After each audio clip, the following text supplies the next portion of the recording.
created the Manage Staff Stress Now video course to help you as a team leader or manager to proactively take care of your most valuable assets, your people, of course.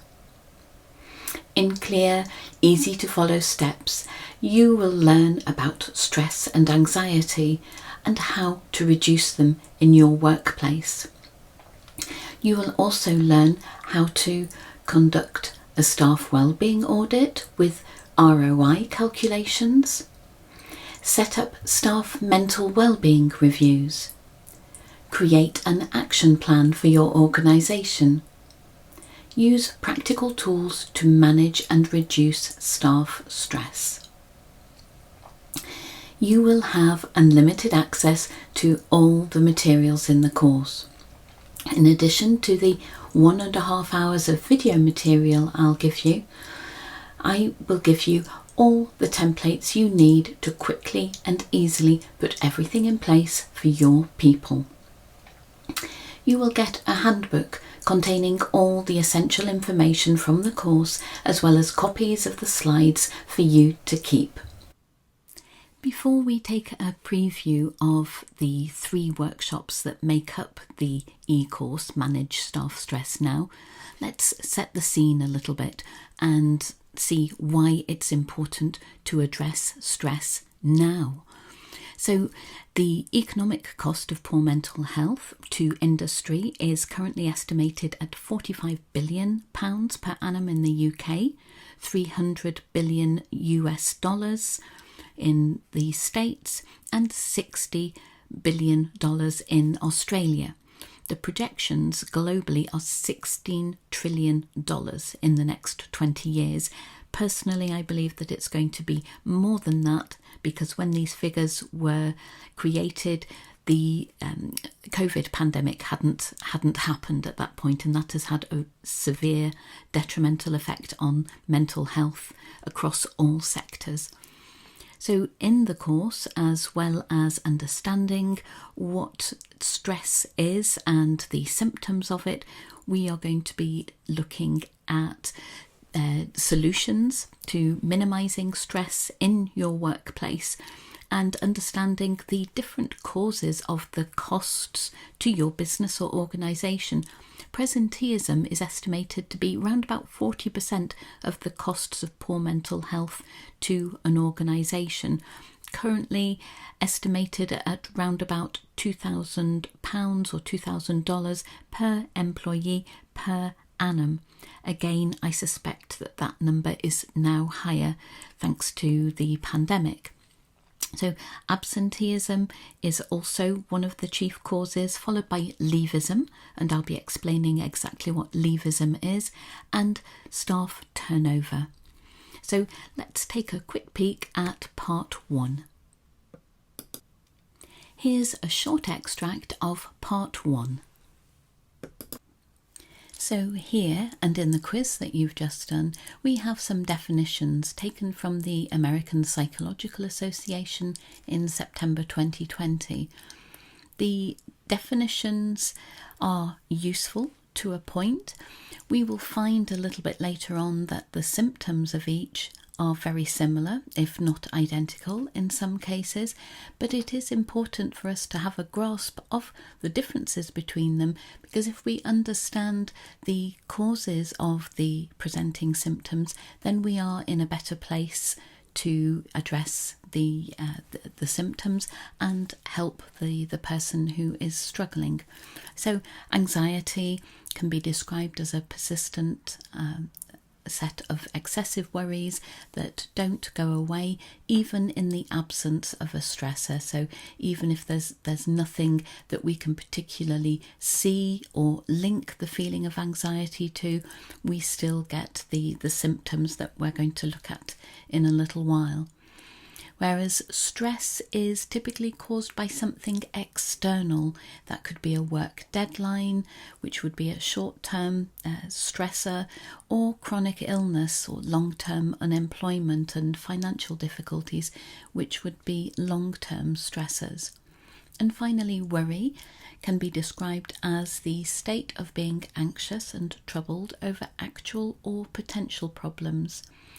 Worries and the feeling of being worried are actually warning signs. They're a call to action, a call for us to do something. And if we don't address the feelings of worry, then they may cluster and become an anxiety condition, something that's much more difficult to deal with. So we can see that worry and anxiety are more internal in general. They're based on our interpretation of something that's going on, our perception, whereas stress is usually connected to something outside of us that is going on and may be more visible to other people. Okay, so I'm going to invite you to pause this video again in a couple of moments and to have a think about the second question of this workshop. I'd like you to note down some of the symptoms of stress and anxiety as you see them. You might want to have a few different categories. I suggest 4 categories if you like, to have a think about what you would put in the column for behavioural symptoms, how somebody acts or behaves. The second category could be physical or psychosomatic symptoms, something that somebody feels in their body. The third category, disease. What diseases do you think could be symptoms of stress and anxiety? And in the fourth column, fourth section, other conditions that don't fit into the other 3, but you believe could be symptomatic of stress and anxiety. So just take a few minutes to make those lists and then come back to the video. And what about these symptoms? How many of these psychosomatic or physiological symptoms did you have on your list? A member of staff may tell you that they're struggling with a recurring sore throat, for example, or frequent headaches. Someone may phone in sick with gastrointestinal problems or cite irritable bowel syndrome as the reason for not being able to come into work. Back or neck pain are very frequently linked to stress, as well as others in this list: palpitations, dizziness, sweating, general muscle tension, and panic attacks, which we will talk a lot more about later on in the workshops. I think at this point it's really important to clarify the meaning of the word psychosomatic, because it has often been used in a way that implies the person is imagining the symptoms or the symptoms aren't real. The symptoms are very real, they are very physically felt, and psychosomatic means that it is partly something that originates in the mind, from the Greek word psyche, and somatic tells us that the symptom is manifested in the body, from the Greek word soma, for body. Messages from our brain can create real, genuine, very debilitating physical changes in our body. So the moral of this story so far, and I'm sure you've gathered this as we've worked through this workshop, is that it's imperative not to ignore symptoms of stress or anxiety. But don't worry, because in the next parts of this workshop I am going to show you ways that you can support your staff with stress or anxiety and with the symptoms, but also lots of ways that you can prevent them from becoming stressed or anxious. So I'm looking forward to seeing you in part 2. And welcome to part 2 of Manage Staff Stress Now. So in this workshop, number 2, we are going to look at acquiring some tools that are going to help you deal with, preempt and prevent some of the symptoms of anxiety and stress occurring in your teams. We're going to look at how to deal with a panic attack. We're going to look at incorporating mindful practices into your working life and look at some other tools that are useful for relaxation. In this first part, we're going to be looking at panic attacks, but the approaches and strategies I suggest are not just for panic attacks, so don't worry about knowing whether or not somebody is having a full-blown panic or anxiety attack. If anybody is showing symptoms of stress or anxiety that is interfering with their ability to work or stay in work or feel well, then the ideas that I'm going to suggest in a few moments will be useful in many different cases. So, what can you do to help somebody who is experiencing a panic or anxiety attack? The key points are to keep everything really calm and for you to talk slowly and gently. We can get a little bit excited, a little bit anxious ourselves when we see somebody going through such an unpleasant experience, but we really have to make an effort to keep it calm, to talk slowly and gently. Make sure that you get rid of any onlookers or any people, even if they are well-intentioned and wanting to help. You really want the person to have some space, some calm, and to not feel that they are the object of attention. So take them somewhere quiet and calm if you can, or ask people to just move back or move away. Let the person sit or lie down and just invite them to let their body go heavy and floppy, not trying to do anything. And as we'll see in a moment, don't get them to take deep breaths or to focus on the breath, because this can often add to the anxiety.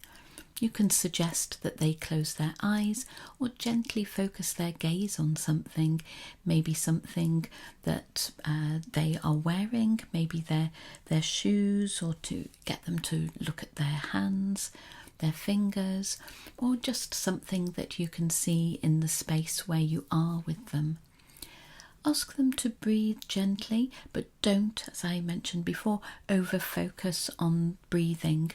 And certainly don't give them instructions to take deep breaths, because if the person is having a sense of not being able to catch their breath or not being able to breathe, drawing their attention to their breath can add to the stress and the panic about not being able to breathe properly. So just encourage them to breathe gently, but don't give them any instructions, and don't say take a big breath or give them instructions on yoga breathing, for example. Continue to talk to them in slow, monotonous tones, a little like the way I'm talking right now.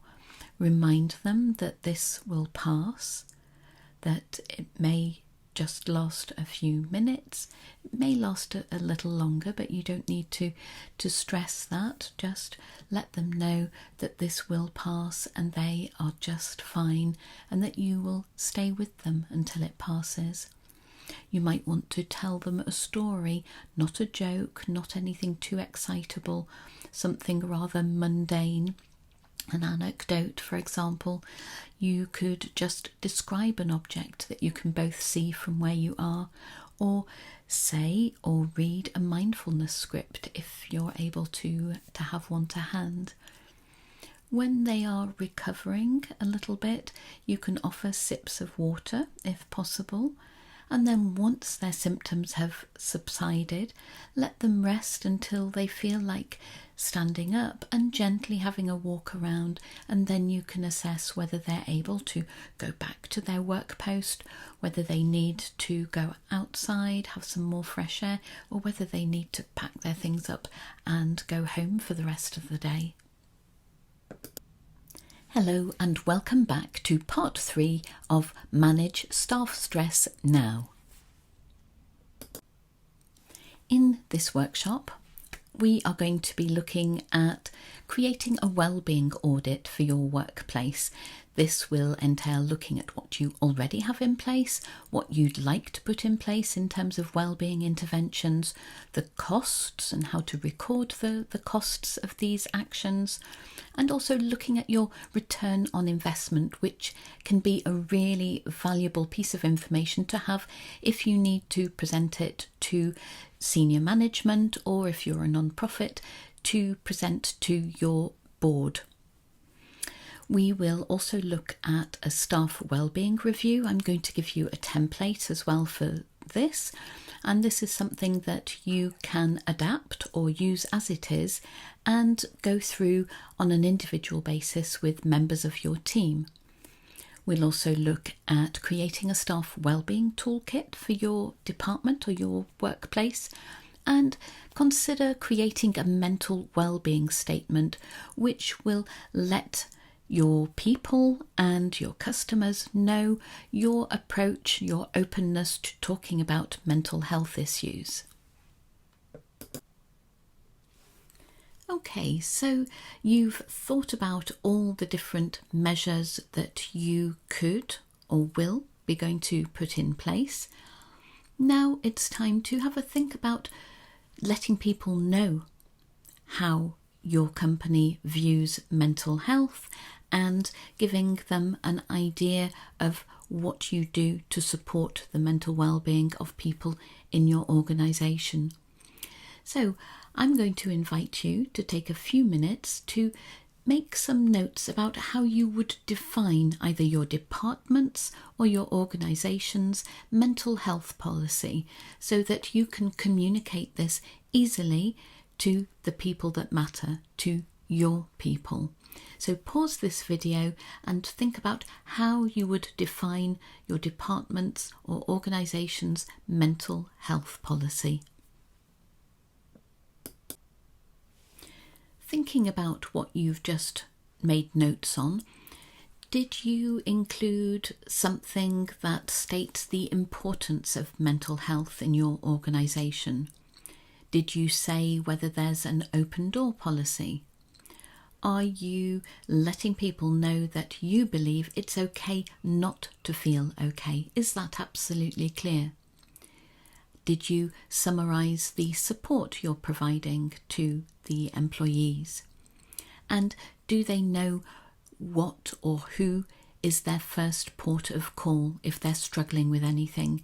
Some things to think about as you're devising your own statement, which obviously has to be relevant to your organisation. And on the next slide, I'm going to run through a sample statement that you can use as a template if it fits your purpose, but most likely you're going to need to adapt it so that it is relevant to you and to your organisation. So let's have a look at that. So, as I said before, this is a sample template statement, maybe to give you some more ideas, but it really is best if you completely adapt this to reflect what is the policy and the approach and the availability of resources within your business or your organisation or department. So, we at organisation/department greatly value the mental well-being of our staff. The measures we have in place include, and then you can list the resources or the initiatives that are available.